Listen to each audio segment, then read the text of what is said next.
आप मुख्तलिफ चैनल्स के ऊपर और मुख्तलिफ सोशल मीडिया के प्लेटफॉर्म पे वेबसाइट को तनकीद करते हैं, टारगेट बनाते हैं, क्या वजह क्या है? वेबसाइट के साथ जो हमारा इख्तलाफ है वो उनकी ब्लैकमेलिंग के खिलाफ है। सिर्फ कार शोरूम्स को ब्लैकमेल नहीं कर रहे थे, बल्कि तो पाकिस्तान की ऑटोमोबाइल इंडस्ट्री या पूरी इंडस्ट्री को ब्लैकमेलिंग करने पे लगे हुए हैं।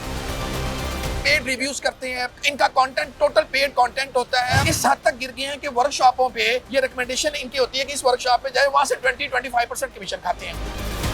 वो कार इंस्पेक्टर भी खुद है, कार बेचता भी खुद है, पता नहीं उसने क्या क्या करना है। लालच की वो इंतहा है जो कहीं खत्म नहीं हो रही थी। उसका ख्याल था कि मैं खत्म नहीं हो सकता, मुझे कोई हरा नहीं सकता, मैं अकेला फिरौन हूँ। तो बहुत से फिरौन डूबे हैं, ये भी इंशाल्लाह डूबेगा और नजर आ जाएगा आपको थोड़े दिनों में। अस्सलाम वालेकुम नाज़रीन, मैं हूं आपका मेज़बान एहसन ज़फ़र और आप देख रहे हैं पब्लिक न्यूज़। नाज़रीन, मेरे साथ मौजूद हैं हाफिज़ सज्जाद साहब, जो कि आपको मुख्तलिफ चैनल्स पे और सोशल मीडिया पे एक वेबसाइट के खिलाफ तनकीद करते हुए नजर आते हैं। इनसे बात करते हैं और जानते हैं ये तनकीद करने की वजह क्या है। अस्सलाम वालेकुम हाफ़िज़ साहब, कैसे हैं आप? ठीक है हाफ़िज़ साहब, आपसे जानना चाहूँगा सबसे पहले तो मैं ये कि आप मुख्तलिफ चैनल्स के ऊपर और मुख्तलिफ सोशल मीडिया के प्लेटफॉर्म पे एक वेबसाइट को तनकीद करते हैं, टारगेट बनाते हैं, क्या वजह क्या है इसके पीछे? देखिए, वेबसाइट के साथ जो हमारा इख्तलाफ है वो उनकी ब्लैकमेलिंग के खिलाफ है। ठीक है। वो मार्केट में एक ब्लैकमेलर के तौर पे एक ऐसा वो उन्होंने प्लेटफॉर्म बना लिया कि वो सिर्फ कार शोरूम्स को ही ब्लैकमेल नहीं कर रहे थे, बल्कि जो पाकिस्तान की ऑटोमोबाइल इंडस्ट्री या पूरी इंडस्ट्री को ब्लैकमेलिंग करने पे लगे हुए हैं। मसलन आप देखें कि हमसे उन्होंने 33,50,000 रुपया लिया 1 जनवरी 2024 से 28 अगस्त तक, और 15 अक्टूबर 2024 को कहते हैं कि हमने अपने रेट 400 टाइम्स इंक्रीज कर दिए और उसको इम्प्लीमेंट 1 जनवरी 2024 से कर दिया। मसलन दुनिया में ये फ्रॉड और ये ब्लैकमेलिंग कहीं नहीं होती कि आप पैसे लें, एक डिसाइडेड अमाउंट लें और डिसाइडेड पैकेज हो, और आपको अचानक पैसे लेने के बाद 10 माह बाद ख्याल आए कि हमने 10 माह पहले से 400 टाइम्स अपने रेट इंक्रीज कर दिए हैं, और अब आप वो आपके जो 33,50,000 था वो 7 लाख या 2 लाख या 3 लाख रह गया, हमने काट लिए पैसे। तो दुनिया में ये ब्लैकमेलिंग कहीं नहीं होती। ये पेड रिव्यूज करते हैं, पेड इनका कंटेंट टोटल पेड कंटेंट होता है, और इस तरह की ब्लैकमेलिंग आप तस्वीर नहीं कर सकते। हमने जापान से गाड़ी खरीदी, उसकी ऑक्शन शीट होती है, ठीक है, वो गाड़ी का पार्ट ऑफ फाइल है। ओके। ये क्या करते हैं कि जी वो हम आपकी ऑक्शन शीट नहीं लगाने देंगे, हमसे आप वो 2900 रुपए की ऑक्शन शीट खरीदें। अच्छा, सही। आप वो फ्री जो हमें पार्ट ऑफ फाइल है वो ऑक्शन शीट 2900 रुपए की खरीदें और फिर लगाएं। ठीक है। मतलब यार क्यों, मेरी ऑक्शन शीट जाली है, कहें कि जाली है, हम नहीं लगाने देते। तो ठीक है, अगर आपको सिर्फ अपनी प्रोडक्ट बेचनी है, अब मतलब आप इनकी मेंटालिटी चेक करें। इस हद तक गिर गए हैं कि वर्कशॉपों पे ये रिकमेंडेशन इनकी होती है कि इस वर्कशॉप पे जाए, वहां से 20-25% कमीशन खाते हैं। मतलब आप दावा करते हैं पाकिस्तान के one and only stakeholder होने का, ठीक है, और फिर आप कमीशन खाते हैं वर्कशॉपों से। ठीक है। मतलब आप किसी के पास जो कार यूजर है उसको रिकमेंड करते हैं और फिर उससे कमीशन खाते हैं आप। अब सर मैं जानना चाहूंगा, जिस शख्स की आप बात कर रहे हैं उसका नाम क्या है? उसका नाम सारी दुनिया को पता, पाकिस्तान में पेड रिव्यूज एक बंदा करता है, उसको सारे जानते हैं। वो पेड रिव्यूज करता है, वो ऑक्शन शीट 4 गुना महंगा बेचना चाहता है, वो मार्केट में लोगों को ब्लैकमेल करता है। पूरा पाकिस्तान, कराची से पेशावर उसका बाइकआउट किए हुए हैं, और वो कार इंस्पेक्टर भी खुद है, कार बेचता भी खुद है, पता नहीं उसने क्या क्या करना है। मतलब एक लालच की वो इंतहा है जो कहीं खत्म नहीं हो रही थी।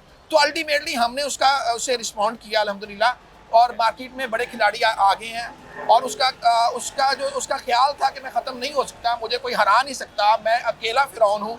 तो बहुत से फिरौन डूबे हैं, ये भी इंशाल्लाह डूबेगा और नजर आ जाएगा आपको थोड़े दिनों में इंशाल्लाह। अच्छा अब साहब, कहा जाता है कि आपको कोई जाती रंजिश है? नहीं, जाती रंजिश क्या, रंजिश तो है, मेरी नहीं है, पूरी कार डीलर कम्युनिटी की है, हमारी लीडरशिप की है। आपने पैसे लिए 33,50,000 रुपए, मैं एक मिसाल दे रहा हूँ, रिकॉर्ड है, एक डिसाइडेड अमाउंट है, आप उसको 10 माह पहले से कैसे इंप्लीमेंट कर सकते हैं? दुनिया में ये बदमाशी कहीं होती है कि आप उसको पैसे लेने के बाद 10 माह के बाद उसके रेट रिवाइज करें 400 टाइम्स और उसको 10 माह पहले से इंप्लीमेंट कर दें। फिर 800-900 वाली आप प्रॉफिट रखें जायज। ठीक है। आप वो हमें क्यों मजबूर करते थे कि आपसे 2900 रुपए में लें? क्यों नहीं हम आपसे 2900 रुपए की? क्या मेरी 2 नंबर है? मेरी जो ऑक्शन शीट है वो 2 नंबर है, तो ओके, उसको डिक्लेयर करेंगे ये जाली लगाई है। अगर 1 नंबर है तो आप मुझसे क्यों कहते हैं कि मैं 2900 लूंगा और लगाऊंगा? ठीक है। तो आप ब्लैकमेलिंग कर रहे थे ना, तो हम उस ब्लैकमेलिंग के खिलाफ खड़े हुए, हमारी कोई जाती रंजिश नहीं है। फिर देखें, मैं आपसे बार बार कह रहा हूँ, आप क्लासिफाइड वेबसाइट बन जाएं, आप इंस्पेक्टर बन जाएं, आप गाड़ियां बेचने वाले बन जाएं, आप मतलब आपने करना क्या है? अपनी लिमिट्स तो बताएं ना कि आप मार्केट के क्या हैं। ठीक है। मैं कार डीलर हूँ, मैं उठूं यहाँ से और मैं लोगों की गाड़ियों की इंस्पेक्शन शुरू कर दूं शोरूमों पे, कोई शोरूम इजाजत देगा इस बात की? कहेगा भाई आप अपनी गाड़ी बेचेंगे या मेरी बेचेंगे? बिल्कुल सही। तो ये जब तक इनका एक और मसला, जब तक ये कार इंस्पेक्टर थे बहुत अच्छे थे, ठीक है। फिर जब इन्होंने खुद गाड़ियां बेचनी शुरू की तो अपनी 2 नंबर गाड़ियों को 1 नंबर करके बेच रहे थे। अच्छा। और मार्केट की 1 नंबर गाड़ियों को 2 नंबर कर रहे थे। कॉन्फ्लिक्ट ऑफ इंटरेस्ट था।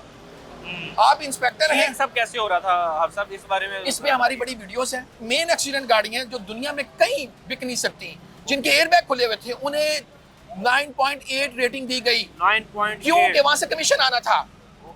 वो मैनेज्ड बाय व्हील्स था, मैनेज्ड बाय। मतलब हम तो किसी के ट्रस्ट नहीं कर सकते। सर आप जैसे अगर एक आम मैकेनिक आप पकड़ के लेके जाते हैं, आप कहते हैं यार ये गाड़ी चेक कर दो, ये कहीं से पेंट तो सर नहीं है, वो उसके हाथ में मैकेनिक 2000-3000 मैं आपको बताता हूँ, वो मैकेनिक बेचारा, वो जो मैकेनिक था ना, वो 5-10 हजार रुपए पे बिकता था। ये व्हाइट कॉलर क्रिमिनल हैं जो हजारों नहीं लाखों रुपए लेके लोगों के एतमाद को ठेस पहुंचा रहे थे।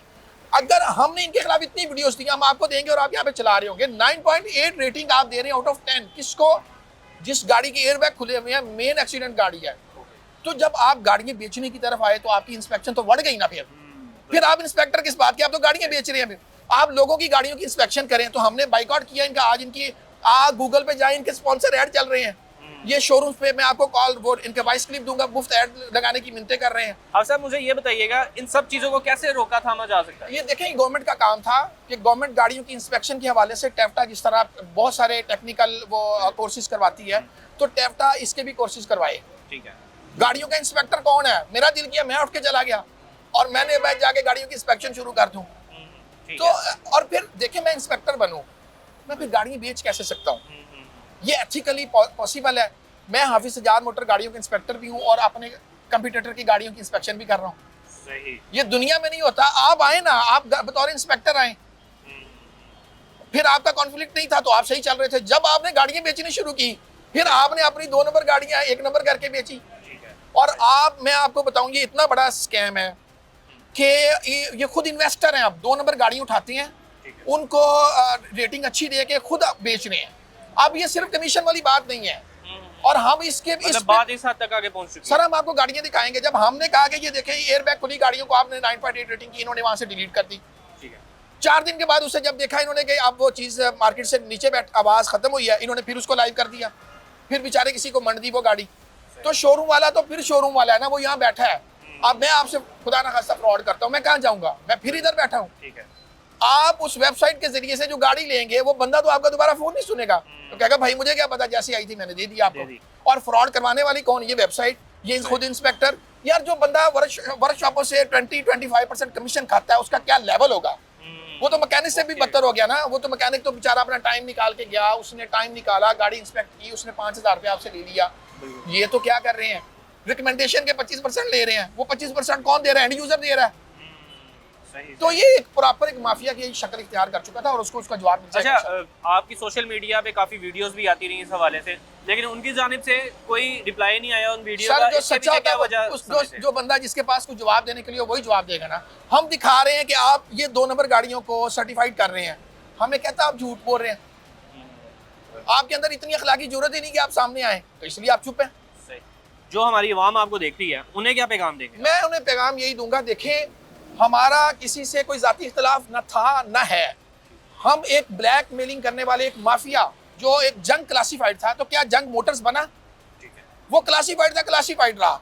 हम एक ऐसे माफिया के खिलाफ कौम को बताना चाहते हैं, 25 करोड़ आवाम को ये बताना चाहते हैं कि जिस वेबसाइट पे हमने एतमाद दिलवाया कि वो अच्छा है, वो इंस्पेक्टर अच्छा है, वो सब कुछ है, जब वो गाड़ियाँ बेचने शुरू हुआ खुद, तो उसने सारी अपनी जो थी क्रेडिबिलिटी उसको लूज कर दिया और वो कमीशन के चक्कर में कौम को 2 नंबर गाड़ियाँ बेच रहा है और वो ब्लैकमेलर और एक माफिया का रूप धार चुका है और अपने किए हुए एग्रीमेंट्स में वो पूरा नहीं उतरता। वो समझता है कि मेरा कोई कंपटीटर नहीं है, तो मैं वन एंड ओनली हूँ और मैं जो चाहूंगा कर दूँ। तो कौम समझे कि हमारा उनसे इख्तिलाफ इंस्पेक्शन का नहीं था, हमारा उनसे इख्तिलाफ ब्लैकमेलिंग का था, माफिया का रूप धारने का था। ऑल्टो जैसी घटिया गाड़ी को प्रमोट करने का भी मैं मिनिस्टर ऑफ कॉमर्स जो राना तनवीर साहब को मिला, तो मैंने कहा आपको कोई ख्याल नहीं आता, आप ऐसी गाड़ियों को सड़कों पे क्यों आने देते हैं? आप रोड साइड एक्सीडेंट उठाएं और उसमें जो अमवात हुई हैं उसमें ऑल्टो का नंबर निकालें, आपको पता चलेगा कि इस गाड़ी की वजह से कितने लोग मरे। लेकिन आप उसको गाड़ी को आप प्रमोट करते हैं क्योंकि आपने पैसे पकड़े हुए हैं। अब हर जो ऑटो मैन्युफैक्चरर उससे पैसे पकड़ते हैं और उनकी गाड़ियों को प्रमोट करते हैं। आप कभी 25 करोड़ आवाम के तहफ़्फ़ुज़ की बात नहीं करते कि ये 3rd क्लास गाड़ी है, इसको रोड पे नहीं आना चाहिए था। सिर्फ आपने पैसे पकड़े हुए हैं और आप उसकी प्रमोशन पे लगे हुए हैं। तो ये हमारे इख्तलाफ था। कौम को यही बताना चाहता हूँ कि ये एक माफिया का रूप धार चुका था, कौम को मिसगाइड करता था हर हवाले से। उसके खिलाफ हम निकले और अल्हम्दुलिल्लाह इस पे रिजल्ट आना शुरू हो जाएंगे। 20 साल का जिन है, उसको हम गिराएंगे तो टाइम तो लगेगा, लेकिन बहुत नजर शुक्रिया आएगा। हाफिज साहब आपके बात का। Thank you. जी नाज़रीन, हमारे साथ हाफिज सज्जाद साहब मौजूद थे, इनकी गुफ्तगू आपने मुलाहिजा की। इसके साथ ही अपने मेज़बान एहसन ज़फ़र को दीजिएगा इजाज़त। अल्लाह हाफिज।